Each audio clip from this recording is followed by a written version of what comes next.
Hello, friend. Welcome. I'm Carlene Cadet Francois, an ALF consultant that helps busy professionals convert buildings into licensed assisted livings and group homes throughout the state of Florida.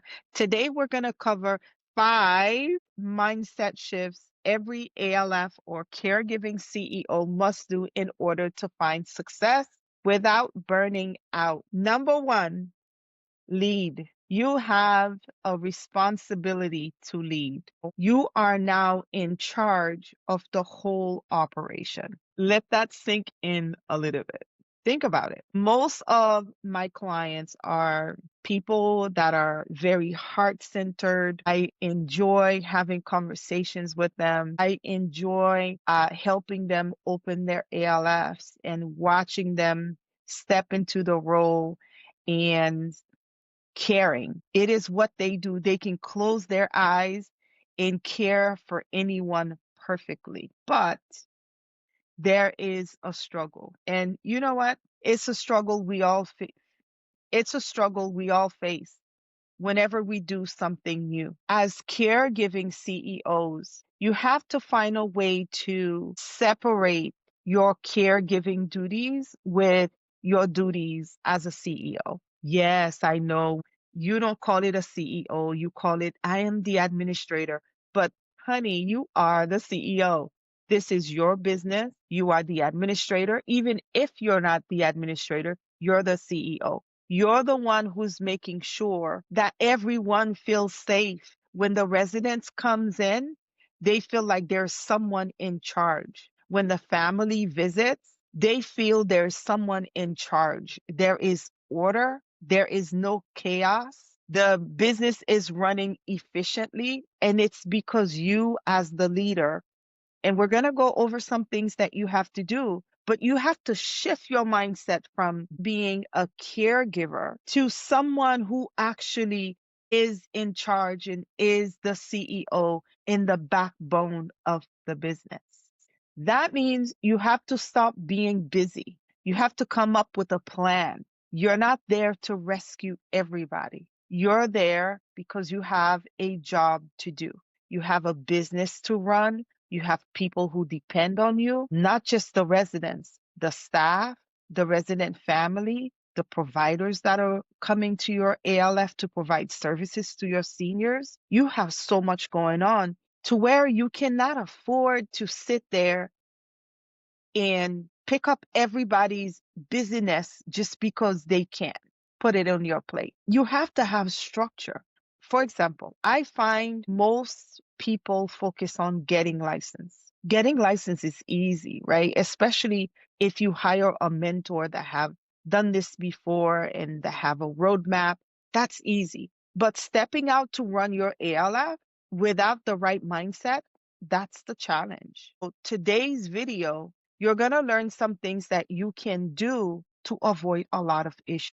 So, what is a plan?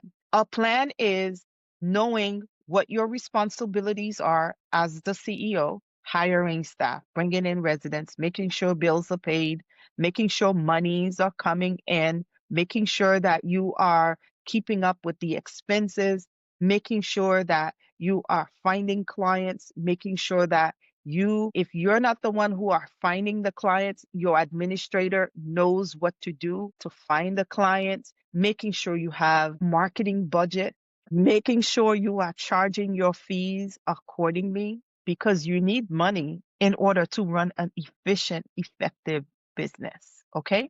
These are just some of the things that I can tell you right quick what your job duties are. But make sure you understand what your duties are. Make sure you understand if you are going to hire someone, what their job duties are before you even hire them. Because now you carry the responsibility and the burden to train everyone, to train your staff on what your expectations are. And if you don't even know what your own expectations are, how are you going to expect someone to do something that you don't even know they're supposed to do? A lot of the times, new CEOs and new owner operators have issues because they don't know who's doing what. When they're doing it, they don't have structure. And the other issue is they feel bad charging their fees. Please do not feel bad to charge your fees. I know I said it. The resident and their families expect for you to charge so that you can pay staff to help you to manage the business. If you don't have income coming in, you're stuck. All that difference you want to make, you're not going to be able to make it. So put your emotions in charge. Put your emotions aside, charge the fees accordingly. If we helped you get your ALF license, we've already trained you on all of this. But if you're listening to this and you're like, oh, I got my license. Oh my God, I didn't know I needed to do all of this. I have a thriving circle community. Come and ask me questions. Link will be in the description. But nonetheless, lead. You carry a burden to lead. Lead accordingly. You are already a leader. You are already making a difference. Majority of the people who get into the business is because they care to make a difference. Now shift your mindset and know what you need to do, what you don't need to do in order for you to actually make this difference and not burn yourself out. The minute you burn yourself out, everything stops. So know that you are the backbone of this business, and that involves you leading. Number two, develop structure. So number one is you're leading. You know what you're supposed to do. Now you're required to have the structure for it. What is structure? So structure is finding out what needs to be done, writing it down, and making sure that you have a step-by-step process of what everyone is responsible for. Making sure that those people who are responsible for those specific tasks or duties, making sure that they actually have the proper training. And you don't have to be the one to provide the training, but you do have to be the one to go find that trainer, that specific person to provide that training to your staff. For example, if you know most people come to assisted living settings because they need help with medication management. So if you're not a nurse, if you're not anyone who can provide that training, you'll find a pharmacy to come and provide that training to your staff and to yourself. So this is what you're supposed to do. Making sure that you find the people who will provide that training and making sure everyone are trained, not just your staff, but also the resident on how to treat you and your staff, and also the resident family. Structure. Structure involves everyone that play a part into the business. That also involves the providers coming into your ALF to provide certain services to your seniors. Let them know what your expectations are. Train them on how to treat you and your staff, and they'll respect you for that. Once you have a structure, you know who's doing what, when, and how, and they are trained, you're not responsible to think for everyone. No, you did not hire staff members to call you 24/7 because they can't think for themselves. Once you figure out that, they just can't think for themselves, so let them go. Because how are you supposed to lead if the caregiver on shift is calling you for every single thing after you've trained them, after you've provided the resources, after you've nurtured them, after you effectively communicated what your expectations are? That's how you know someone does not belong in your team. And if you come across that, let them go. The sooner you let them go, the better it is for everyone involved. Thinking for everyone will burn you out. I said it. Yes. Thinking for everyone will burn you out. So do yourself and everyone the favor of letting go of the people that are not the right fit. Otherwise, you end up in a burnout cycle. It's a never ending situation and it could look really bad. Even I myself, even though I came from leadership structure and all of those things from the sheriff's office, I ended up hiring the wrong staff just when I thought I had the right team member, and just watching them, making sure that they fit with the company culture or the culture that you want to implement into your business. And you realize they do great interviews. They don't really fit. Let them go. I mean, it's easier said than done, but please let them go. Number three, make decisions quickly. So we know we all have ways that we sabotage ourselves, right? And if you never pay attention to yourself, you're never going to realize that you're actually sabotaging your own success. Self-sabotaging is one of the most common people don't succeed. You find reasons not to make this decision. You let your emotion help you overthink yourself into a cycle of pain, pure pain. It's the only way that I can put it.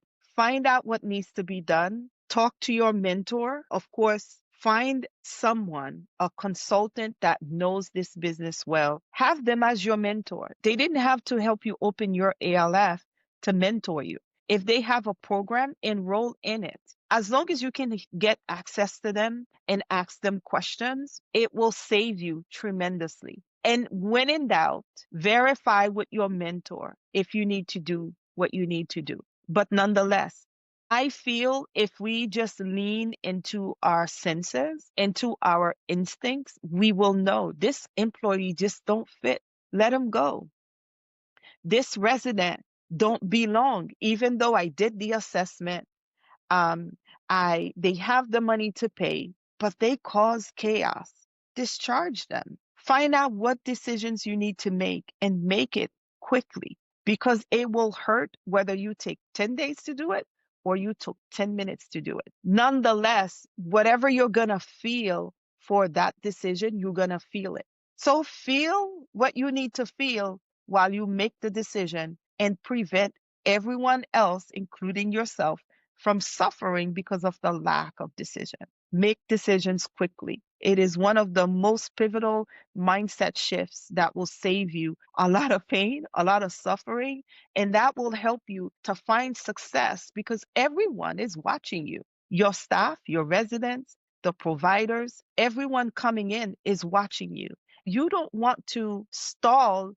Of course, we're all human, but you don't want to act like you can't make a decision. Of course, you can make a decision. You've been making a difference for so long, and now you finally get a chance to take control of what happens. So now you have to make the decision of what needs to happen. And it's easier said than done. But once you start making those decisions quick enough, you'll find that you develop muscle memories and you'll find, oh my God, it's not so hard after all. Number 4, build systems. You want to build systems.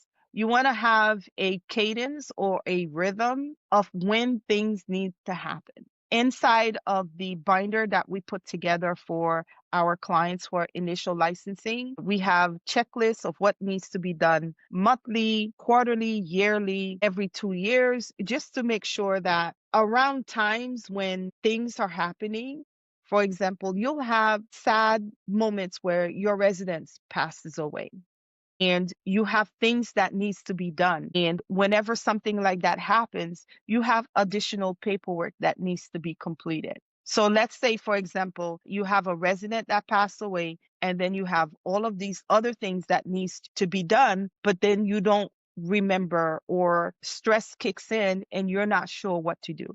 Well, if you have a checklist, you know, okay, this is a new month or this is the middle of the month. I didn't get X, Y, and Z done. You know that you need to get those things done. So having a system, having checklists will save you tremendously. And also having a way that everyone knows what needs to be done, even though you have delegated specific duties to each person. You want to make sure that you have a way that people are cross-trained. Just in case, for example, you have a staff that is out and you have someone that can replace them, you want to make sure that someone knows what to do. That involves having a system. For example, when I used to manage, I used to do monthly training for my staff, and I would record those monthly training, and I will have my new employees go through all of those trainings so that they know what I expect. They know the type of culture that I expect. And I would record everything. I'd have checklists. Another thing I did was I had an employee group chat, and it was simple. It was just a WhatsApp group chat. And every time someone comes on duty, they review the group chat, they see what's going on. Every time a new medication is received, I know that the medication is received. Usually the medications used to be delivered around like 6 a.m. I'm not at the ALF at 6 a.m. I'm sleeping at that time. But in the group chat, that staff that's working, take a picture of the medication that was delivered into the group chat. Now everyone know new medications were delivered, whether they are on shift or off shift. Whenever they are back to work, they know, let me review the group chat because there are updates in there, off duty notification. So I would have my staff put their off duty notifications in the group chat so that even though I was not on shift, I can still see what reports, what pass ons happened for that day. For example, if we had a new medication order, if uh, there were changes in a resident behavior, if someone did not eat, if someone was not feeling well, any updates that is worth knowing would be in that group chat. And not only if someone was off for 2 days, they come back, they go to the group chat, they review what happened. The entire week they were off, they can see what took place. And that's what you want. I mean, this is the most simplest system that you can put in place that will save a lot of miscommunication and that will make life easier for everyone involved, including you as the CEO. And if you have someone who just refuses to honor those systems you put in place, have a conversation with them. And if they, quote, keep forgetting, or if they just don't care to give their own end of shift reports, if they are making it harder for everyone else, then you need to make a decision about that person or that staff member. And if that person or that staff member is you, then you need to change. Because in order to have an efficient business, everyone, including you, the CEO, the administrator, your caregivers, everyone involved have to play their parts. And I come across caregiver CEOs that struggle with making hard decisions, letting someone go. You're not paying someone to make your life harder. You're paying them to make life easier for everyone involved, including themselves. So if they're doing the exact opposite, you need to let them go. It is your job as the CEO to let them go and replace them with someone that will do what needs to be done. There is no way around it. You're going to end up feeling bad about it anyway. So just make the decision. I know I keep saying make the decision. It's because I'm hearing it so much. I see so many people go through the same loopholes. And if you can get this information early enough, you can prevent yourself from falling into those pitfalls. As we know, everything in life, there's no such thing as luck. At least I don't believe it. You're called to do the thing that you feel you need to do, the thing that you've been doing for so many years, the thing that's been sitting on your heart for so many years, so many decades. It's because you're called to do these things. Lewis Hayes says, your longing is your calling. It's the thing that you just want to do. And when you're doing it, you feel good doing it. Find your roadblocks, get training, get education, make decisions, get rid of your roadblocks so that you can then do the thing that you've been wanting to do and you can do it effectively, efficiently without burning out. You deserve that. You deserve that. Don't you think you deserve that? Number 5, communicate effectively. Yes, you do carry the responsibility of communicating effectively. You will find time when either a resident, a staff member, or a resident family will push your button so bad you just want to choke them. Please don't choke them. Please don't choke them. When you're mad or you're upset, this is not the time to speak. Take a break, go outside, go for a walk, gain clarity, put your emotions aside so that you can effectively, objectively communicate. What does that mean? X, Y, and Z happened was not supposed to happen, going over what needed to happen that did not happen, and what needs to be done, whether it's training, whether it's having the conversation, because sometimes we assume people know or should have known. Have the conversation. Running an assisted living business is very challenging, um, and it's also rewarding. Everything in life that is worth having is challenging.